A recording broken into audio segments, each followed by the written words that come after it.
Bonsoir à tous, bonsoir à toutes. Une rencontre politique.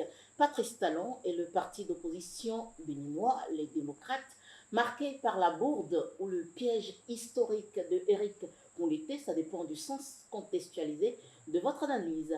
Nous en saurons plus dans cet entretien qu'il nous accorde finalement depuis le congrès de Parakou. Honorable Éric Moulété, premier vice-président du parti politique Les Démocrates. Et pour cet entretien, je suis avec Aboubacar Takou. Bonsoir, monsieur le vice-président. Bonsoir, Aboubacar Takou. Bonsoir, cher conseil. Bonsoir, monsieur le vice-président. Bonsoir, madame, et bonsoir, monsieur Takou. Honorable député, quand on a été président de parti, et que du coup, on se retrouve être le premier vice-président, comment on le vit dans sa peau? On vit les défis, on vit les enjeux. Le parti Les Démocrates, à un moment donné de son histoire, a estimé qu'il fallait recomposer l'équipe dirigeante.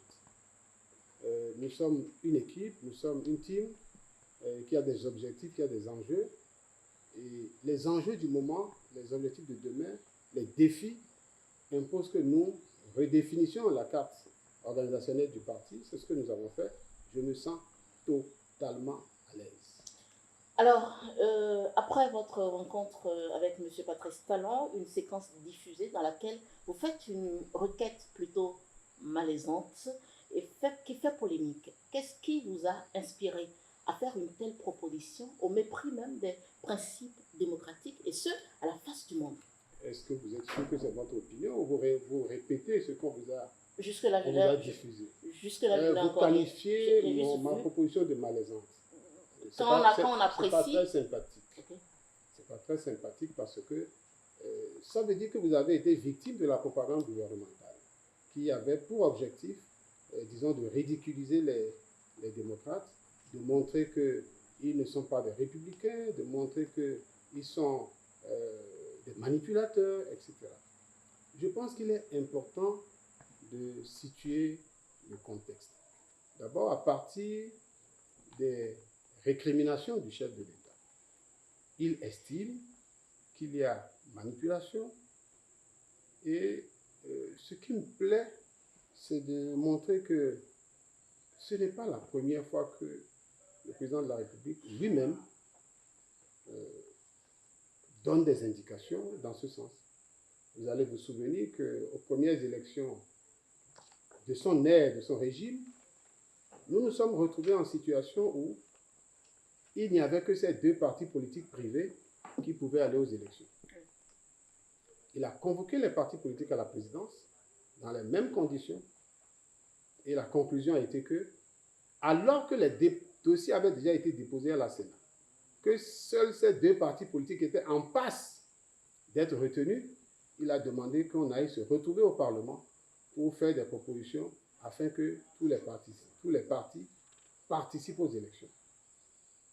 Nous sommes, disons, prêtés à cet exercice. Mais malheureusement, il y avait un vice derrière. Le vice, c'était quoi? C'est qu'après ces deux échecs consécutifs à la modification de la Constitution, ces partisans, ces affidés, ont trouvé l'occasion de cette situation pour faire modifier la Constitution. Nous nous sommes opposés à cela, et bien évidemment, comme ces objectifs ne pouvaient être atteints, le parti Les Démocrates, comme d'autres partis, n'ont pas pu participer aux élections. Donc, la démarche que je lui propose, je dois dire qu'en vérité, la démarche que je lui propose, c'est une consultation gratuite que je lui ai faite. Parce que je sais qu'il est en situation, nous sommes en situation dans le pays. Et la recherche de la paix dans le pays, la recherche de la concorde, la recherche de la cohésion, nous impose d'avoir à réfléchir. Souvenez-vous que c'est lui qui nous a invités. Il nous a invités et nous nous sommes prêtés à contribuer à régler les problèmes qui se posent dans le pays.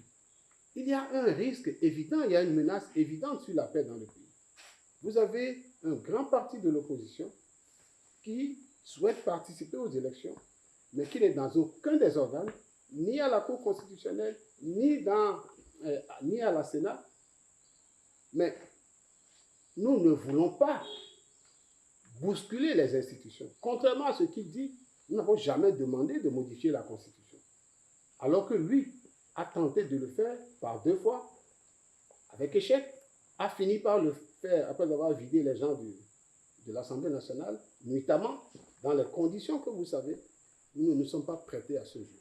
Nous avons voulu rester dans le cadre qu'il a situé, le cadre que situe la Constitution pour lui dire, mais si vous voulez la paix, si vous voulez que les Béninois se sentent en confiance, si vous voulez que les Béninois se sentent rassurés, si vous voulez que tous les Béninois se sentent rassurés pour participer à cette élection, une fois, pour que nous ayons eu une élection où il n'y a pas trop de polémique autour, eh bien, donnez le gage aux gens que, au niveau de la Cour constitutionnelle, on peut faire quelque chose.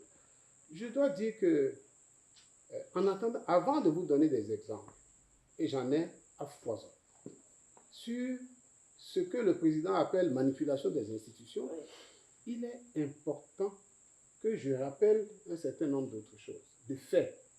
Parce que le président a failli nous enseigner, malencontreusement ou maladroitement, que les institutions comme la Cour constitutionnelle, comme la Sénat, n'ont jamais posé aucun problème, que tout le monde est content. Il sait très bien qu'il n'y a que lui et les siens qui soient contents.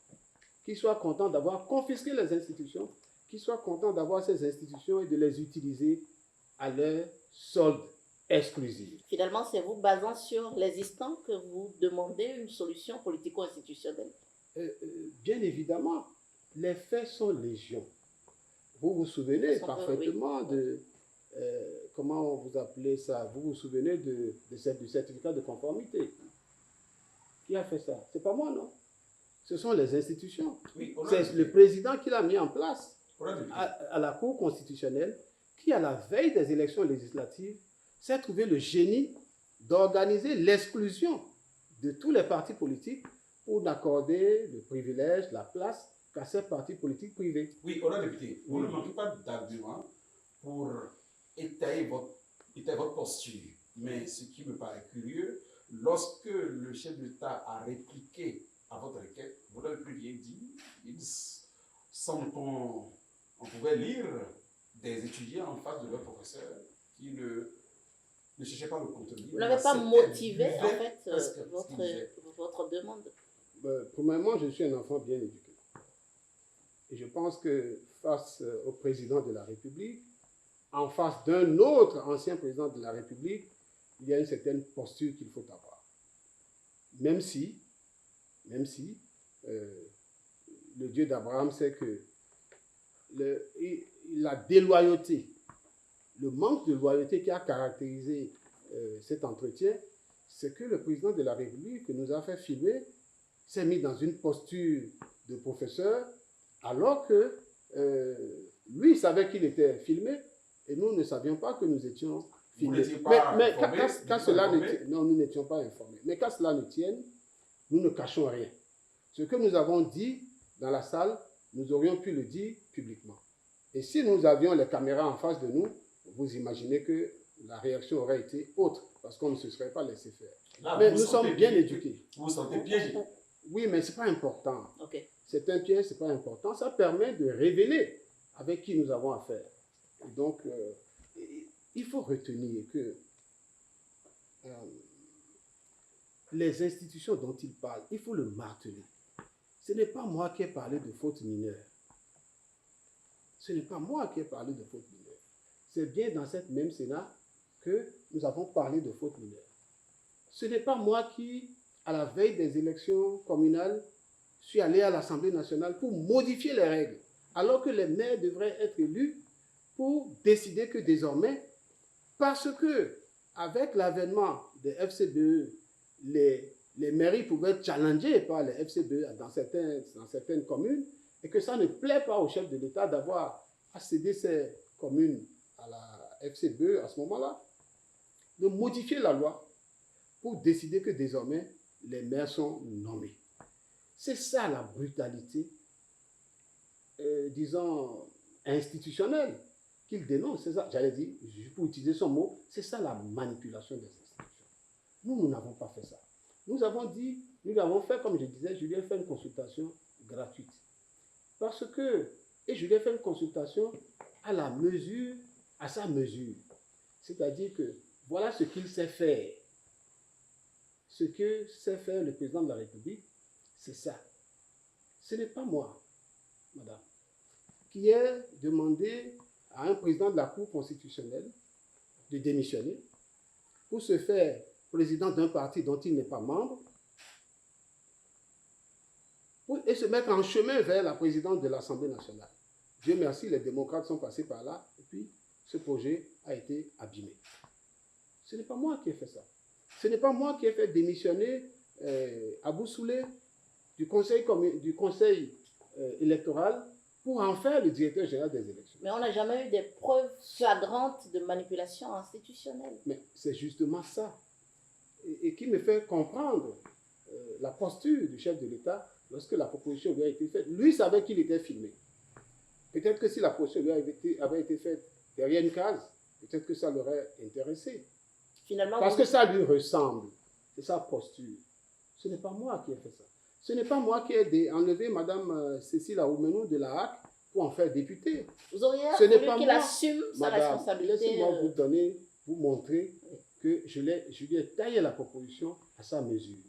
Ce n'est pas moi qui lui ai demandé d'enlever le magistrat Nicolas Assoba de la Sénat pour l'envoyer à la Cour constitutionnelle. Quand je donne l'exemple de Djima Adolphe, qui a été enlevé de la Sénat, c'est pour répondre à quelle préoccupation? Ils se sont rendus compte que dans le conseil électoral, il n'y avait pas de femmes. C'est juste, c'est normal, c'est légitime. Il n'est pas acceptable que nous ayons une institution dans laquelle il n'y a pas de femmes. Ce n'est pas bien. Et ils ont eu l'intelligence de faire démissionner Djima Adolphe pour pouvoir nommer une autre personne, Mme Davor. C'est une bonne chose. C'est donc me basant sur ces exemples que je lui ai proposé gentiment, puisque, attendez, je lui ai posé d'abord une question. Je lui ai dit, tous les 7 qui sont à la Cour constitutionnelle ont été désignés par vous. Il a dit oui. À mon avis, le président devrait gêner. Parce que la Cour constitutionnelle n'est pas pensée pour être monocolore. Même si ce sont des techniciens qui sont envisagés pour être là. Elle n'est pas pensée pour être désignée par des gens venant d'une seule et même obédience. La Constitution prévoit que le chef de l'État désigne 3. Que le bureau de l'Assemblée nationale, qui est prescrit pour être un bureau qui reflète la configuration de l'Assemblée nationale, en désigne les 4 autres. Ça veut dire par transitivité qu'on s'attend à ce que les 4 qui vont être désignés par l'Assemblée nationale permettent d'organiser une certaine diversité au sein de la Cour constitutionnelle. Lorsque cela n'est pas fait et qu'on fait le constat, humblement, en toute humilité, on accepte la proposition que je leur ai faite et pour laquelle ils n'ont pas payé une facture, on accepte la proposition humblement et on avance. Mais le président de la République a voulu, je pense qu'il avait un besoin d'exprimer son autorité. Bon, enfin, mais c'est le président de la République, moi je ne formule pas de critique. Bon, pour la députée, nous allons évoluer. Je suis bien élevé. Pour la députée, nous allons évoluer vers un sens qui intéresse le plus les Béninois, à savoir le volet développement de la rencontre que vous avez eue avec le chef de l'État. Question Sonia, qu'est-ce que vous lui avez dit et de sa réponse? Est-ce que vous êtes satisfait? Parce que l'autre reproche qui est fait au parti des démocrates dans l'opinion, c'est que ils sont partis voir le chef de l'État et ils n'ont abordé que des questions électorales. Où est-ce qu'on en est avec les questions de développement? Vous savez, le gouvernement que nous avons est champion et maître en manipulation. D'abord, vous n'avez pas prévenu les gens que vous les enregistrez. Si vous mettez vos caméras devant moi, j'adopte la posture qui convient pour être décent. Mais si je n'ai pas de caméra, je suis capable de poser mon pied sur la table. Alors, lorsque vous avez fait ça, le président de la République, nous lui avons dit ce que nous étions venus faire. Il avait ses préoccupations, il a estimé que nous avons formulé des critiques sur la liste électorale, que nous avons formulé des critiques sur le processus électoral, et nous avons développé nos arguments par rapport à cela. nous attendons qu'ils comprennent qu'on ne peut pas mettre en place la Sénat, 5 membres du Conseil électoral, sans que nous ayons à le faire. La Sénat est pensée, il y a une idée qui sous-tend la Sénat, c'est l'équilibre des forces. Faire en sorte que tous ceux qui participent aux élections se sentent en sécurité par rapport aux organes qu'ils font. À un moment donné, il est bon de vous le rappeler, dans l'histoire de notre Parlement, de notre pays, des institutions, nous en sommes arrivés à créer une Sénat, disons, équilibrée, presque paritaire. C'est-à-dire que le parti le plus grand, ou le groupe le plus grand, prenait la moitié plus 1, et le groupe le plus petit prenait la moitié, moins 1. Je ne sais pas comment il faut le dire. Il avait une voix. Je vais y arriver. C'est important de vous rappeler cela. Vous avez vos préoccupations, mais j'ai aussi les miennes. Donc, la question de développement, pour ainsi dire, ou la question des sojaculteurs, puisque nous avons annoncé, avant d'aller à la réunion, que nous entendions discuter de cette question. D'abord, premièrement, parce que, et je voudrais, vous me donnez l'occasion de féliciter mes camarades, de rappeler que nous avons fait le combat du soja pendant que tous nos autres adversaires ou tous nos autres collègues des autres partis politiques estimaient que ce qui se faisait était bon, que les taxes étaient élevées, mais c'était bien, parce que le pays a besoin de ressources. Mais nous estimions qu'il fallait protéger les producteurs. Il fallait créer les conditions pour que les producteurs puissent vendre leur soja au bon prix et au juste prix. Et il se passe malheureusement que, et c'est là ce que nous avons fait au niveau à cette question, nous avons d'abord parlé des entraves qui sont posées là et là pour les sojaculteurs afin qu'ils puissent vendre librement leurs produits. Le gouvernement a donné des explications. Mais il se passe plus grave que malgré la décision qui a été prise, pour laquelle nous revendiquons une victoire d'État, je dis bien une victoire d'État, que sur le marché, les gens continuaient d'acheter le soja au bas prix auprès des producteurs au motif que la décision qui a été prise ne serait valable qu'à partir du 1er janvier 2024. Parce que la taxe aurait été prévue par le budget, etc. Et nous avons dénoncé cela violemment, vivement auprès du chef de l'État, qui, lui, a estimé qu'il a eu l'information. Nous avons dit qu'il faut à tout prix réparer ça rapidement. Il a annoncé qu'il ferait un communiqué, que le communiqué sortirait pour préciser que les prix, que la taxe de 30 francs est pratiquée à partir du moment où le communiqué a été. Ça fait une deuxième victoire d'État pour nous, que nous partageons avec les producteurs. Évidemment, nous avons eu 4 heures de discussion. Mais 4 heures de discussion au cours desquelles le président de la République avait ses objectifs. C'est vrai, il voulait faire son show. Et nous avons insisté pour poser les problèmes, discuter avec lui, évoquer les tranchées qui sont creusées, les pierres qui sont posées. Et toutes ces questions ont été abordées et nous sommes fiers de les avoir abordées. Mais nous avons abordé aussi. C'est aussi une question de développement. La liberté entraîne l'engagement dans la production.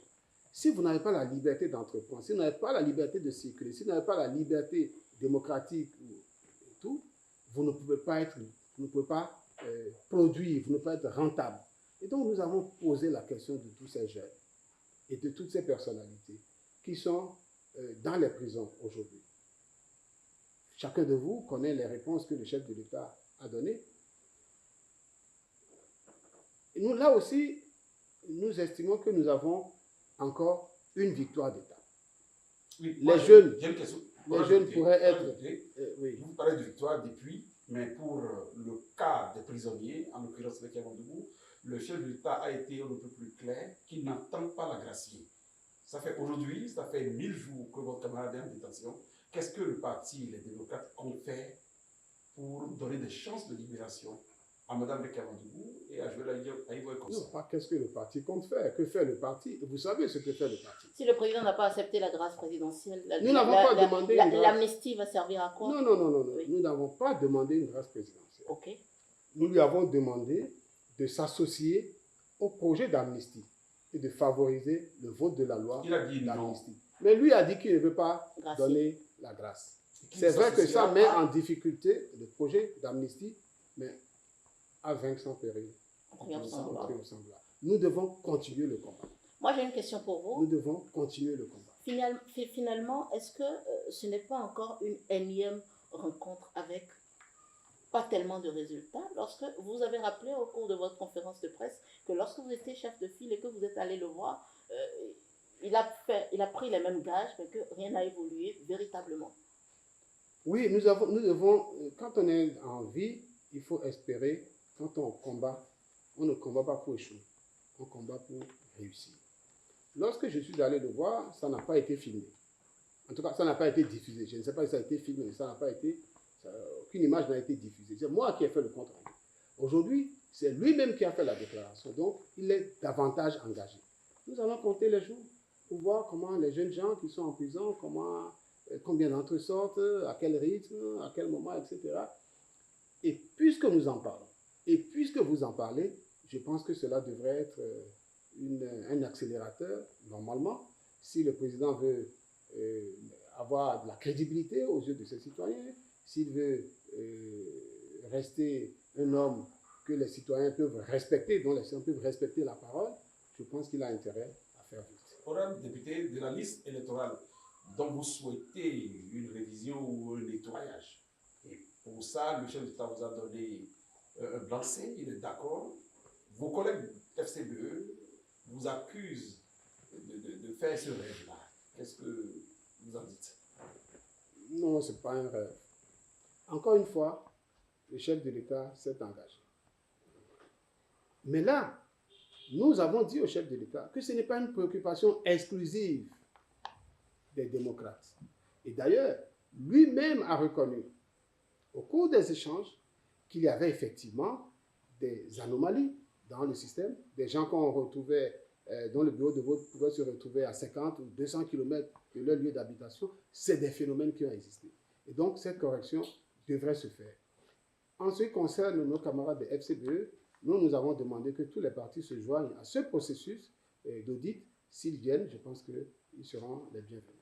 Honorable Eric Rouleté, on a tous suivi avec grand entrain le congrès à Parakou. Finalement, que sera l'après Parakou? Parce que depuis Parakou, on a droit à des conférences de presse et rien de véritablement concret. Oui. S'il y a conférence de presse, c'est qu'il y a un laboratoire qui travaille. Si vous le dites. Et je pense qu'un parti, c'est de la structuration. Un parti, c'est de la préparation. L'action politique, ce n'est pas de l'improvisation. Et c'est pour ça que nous allons tenir conformément aux prescriptions du du congrès de Parakou, un conseil national, je pense à partir de demain, vendredi. Et puis, nous allons faire... le Conseil national des démocrates un conseil national, c'est extraordinaire, oui. Se déroulera le 1er décembre, c'est ça? Exactement. Okay. Ensuite, se tiendra une réunion de la coordination nationale, mais surtout, les nouveaux membres, tous les membres de la coordination nationale vont aller en conclave, en atelier, pour se préparer à l'organisation du travail de la coordination nationale. Chacun des membres de la coordination nationale va examiner, va regarder sa mission et va s'engager par rapport à la coordination nationale sur le travail qui est. Donc, nous allons nous doter d'un plan de travail. Un plan de travail qui va permettre aux partis, les démocrates, de fonctionner comme un parti moderne.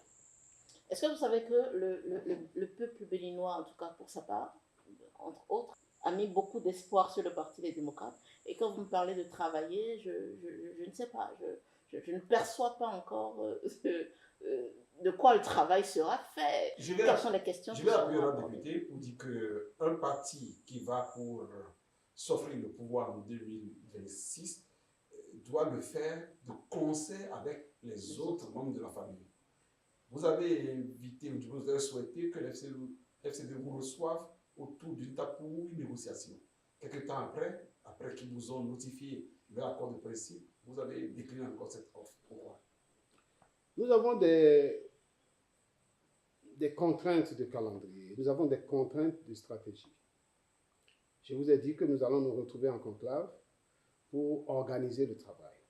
Je pense que quand nous aurons organisé le travail, nous définirons les axes à suivre. Vous déclinez l'invitation les des personnes FCBE avec pendant que vous allez voir le mouvement populaire de libération. Est-ce que... Je dis, nous avons des contraintes de calendrier et des contraintes de stratégie. J'étais assez clair. Est-ce que Et le je travail dis- avec FCBE, c'est encore C'est plausible? quasi... Nous travaillerons avec tous les Tous les partis partis. politiques et nous ferons avec chaque parti politique le travail que mérite la complicité que nous pouvons avoir avec lui ou les distances que nous pouvons avoir avec lui. Honorable député Eric Onleté, premier vice-président du Parti Les Démocrates, nous sommes quasiment au terme de cet entretien. Encore une fois, votre mot de fin et votre... c'est bon? Non, mais avant, j'ai Ok. une préoccupation. D'accord. Aujourd'hui, ça fait 1000 jours que le camarade est en détention.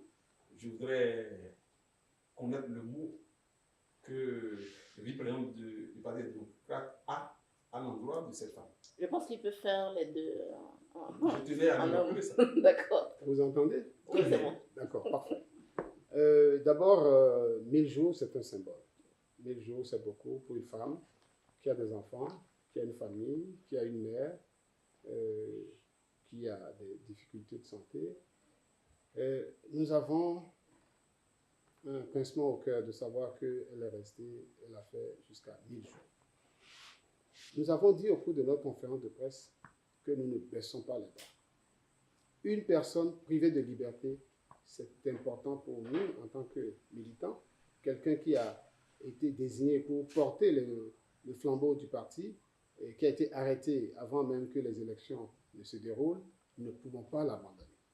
Nous restons collés à la recherche de la liberté pour Mme Riquet Madougou. Nous parlerons avec nos camarades des autres formations politiques, même s'ils appartiennent au parti politique privé du président Patrice Talon. Je pense que chacun d'eux a un cœur. Je pense que chacun d'eux a un cœur. Je pense que chacun d'eux a une épouse. Je pense que chacun d'eux a une mère.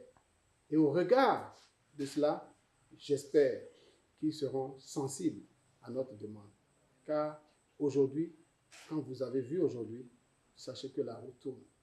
Nul ne sait de quoi demain sera fait. Votre mot de fin? Nous avons foi que notre recherche de liberté pour tous ceux qui sont en prison, que notre recherche de retour au pays pour tous ceux qui sont à l'extérieur, que notre projet relatif à tous ces enjeux, à tous ces défis, que notre projet prospère. Et nous attendons que le professeur Aïvor, que Mme Madougou, que Latifou, que tous les autres camarades qui sont en Europe et en Amérique, en Afrique, un peu partout, qu'ils rentrent au pays.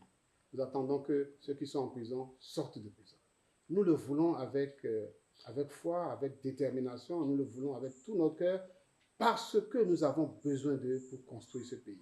Eh bien, je souhaite que le président de la République et les siens évitent à l'avenir de verser dans la manipulation gratuite et basse comme ils l'ont fait. Vous avez pu voir circuler une vidéo ciblée sur la destruction du Parti des démocrates et un de ses hommes.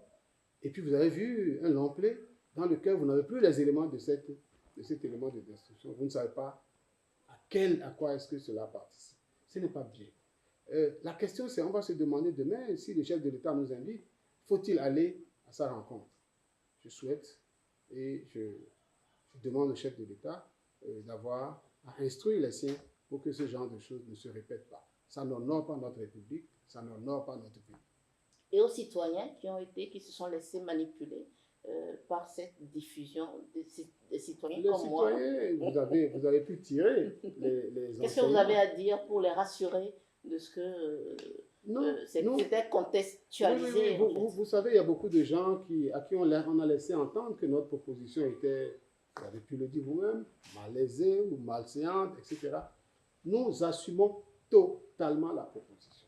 Parce que nous avons cousu au chef de l'État un vêtement qui convient à sa taille. C'était une 56 alors. C'est vous qui le dites. Alors, Mesdames, Messieurs, merci de nous avoir suivis. Honorable Eric Rondeté, merci d'avoir répondu à nos questions. Merci, madame. Aboubakar Takou. Merci, c'est comme ça. Merci. Ça a été un plaisir. Merci, Aboubakar.